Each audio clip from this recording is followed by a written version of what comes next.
r/AskReddit. What screams, I am lonely. I literally had a dream last night where the highlight was just running into and chatting to an old friend. When I woke up and realized it was just a dream, I thought, damn. Dreaming about sex is one kinda lonely. Dreaming about literally just hanging out with friends is another. Having Reddit be the only social media on your phone.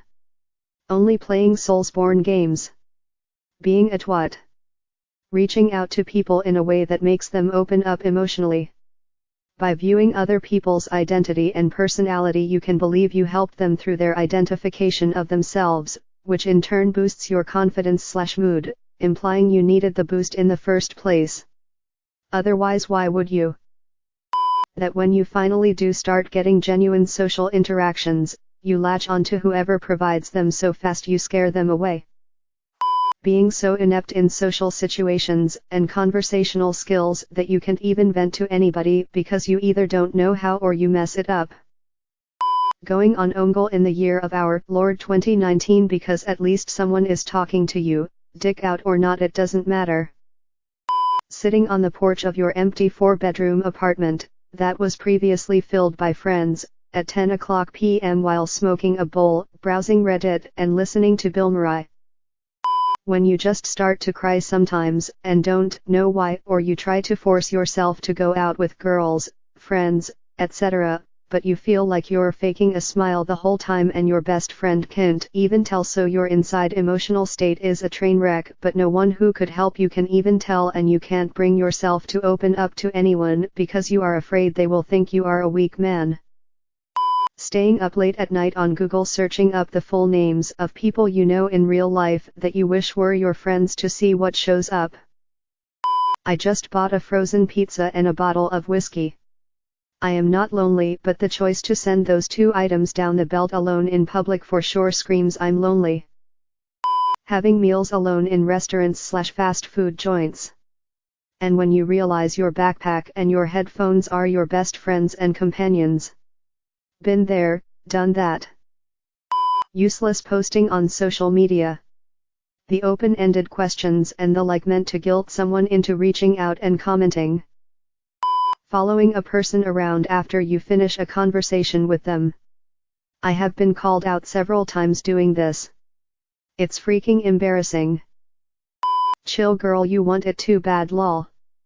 I was just so excited to have a friend who genuinely was a good person and wanted to treat me to a nice girls' night out. And you know the worst part? She got arrested.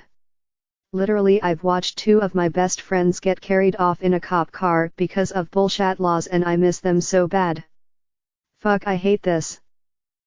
Anytime I write about how I am not actually lonely as I am incapable of feeling this rather complex human emotion, which is true, and if I were to be able to feel/sense it I probably would be very lonely.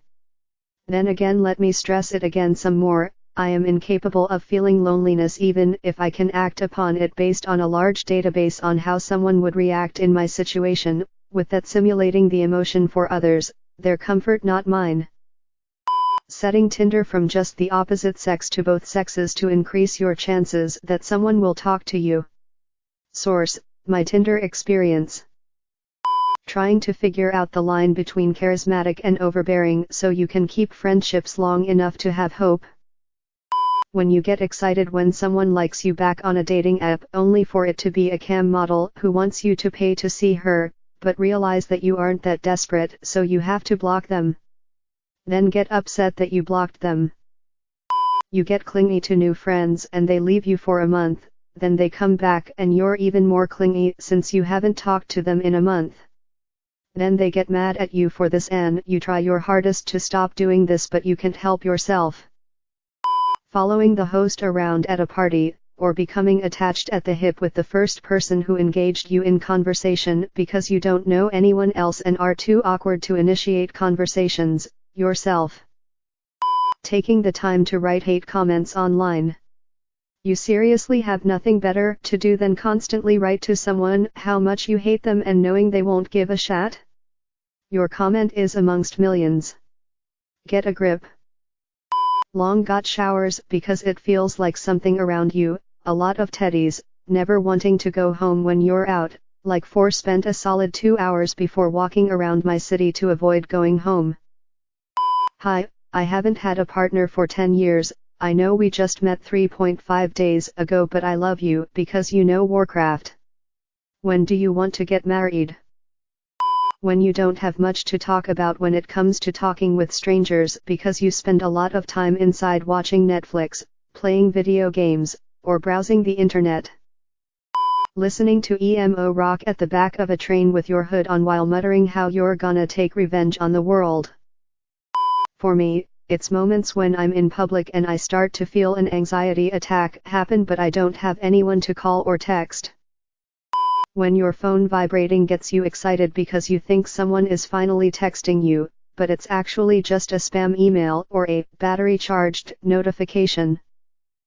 When in the beginning of one of my 12th grade classes we had to write down wishes to be read anonymously by the teacher and I wrote, "I wish I didn't feel so alone." When someone won't leave other people alone. We get it, but everyone else wants some time alone to themselves.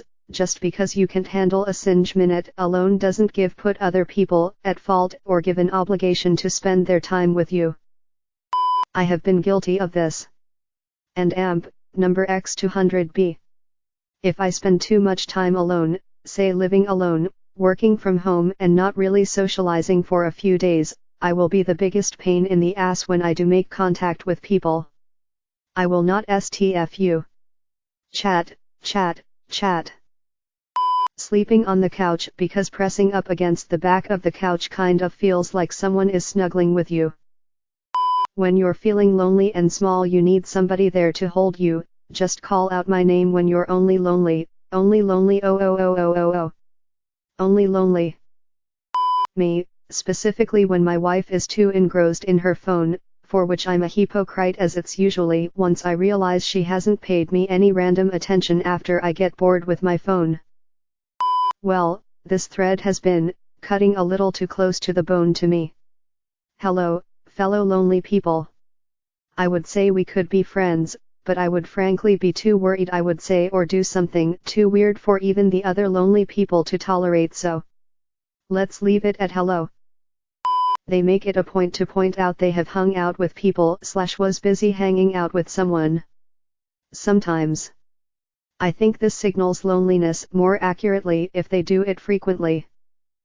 An entire Instagram account with nothing but selfies, like, not even selfies with something interesting in the background, just selfies. Just existing as a stay-at-home mom. Sure, I got my kids, but they are 3 years old and 1 year old. I very rarely have any interaction with adults besides my husband when he gets home. When you talk to someone and you just overtalk because you're so excited to talk to another human. I'm a stay-at-home mom with 2 kids under 2 and get so excited to talk to people who actually understand me and can converse. Can we please stop with the what screams bullshit? Whatever happened to asking a question like a normal human being instead of being as dramatic as possible? I always got the feeling that one of my former co-workers was lonely based off of her love for animals. She already had a dog and a cat, but she'd talk about getting more pets. Sitting at home for your free time, because all of your friends are busy and you just want to be with someone, anyone. But no one is there to quench that feeling. People who are asking me, so what are you going to do this weekend? Do you have any plans? I would say, no, because I don't have any friends to do fun stuff outside of school-related stuff. Staying at a party until it's over because you're starved for social interaction even though everyone can tell you're tired and not really having fun. Being so frustrated at being alone that you literally sob until your whole body shakes it all out. Also people, including me, who get super excited when they see a message from a dating app, even when 9/10 it ends up being an update notification and not an actual message. I'll tell you what doesn't scream that, going to the movies or to a restaurant alone. It's one of my favorite things to do, and I hate that there's some kind of stigma about that. When I was at my loneliest I got a dog so I wouldn't kill myself. I know that may have been selfish, but she may have saved my life, and I like to think I gave her a good home. She got me out of my depression and I lost a ton of weight and started dating, and now I'm married with 2 kids. Talking about hanging with Charlie, or having a lazy day with Charlie, when people ask about my weekend plans. Charlie is my cat. When I was in college, I was incredibly lonely, and movies were my companion. I'd rent a new movie nearly every night just to have noise in my dorm room. Instant replies. Someone who is always available to chat. Not realizing when a conversation is totally boring, because they're just happy to be having one. Having conversations with your pet bird and teaching them words so that they can engage with you. Source: am lonely. Have bird. Thanks for watching this auto-generated video. Don't forget to like and subscribe. I upload videos like this one daily. I put a lot of time into developing this video generator, but if there have been errors, please tell me in the comments below. Also leave me a link to another thread you would like to see a video about. Have a great day, Alex.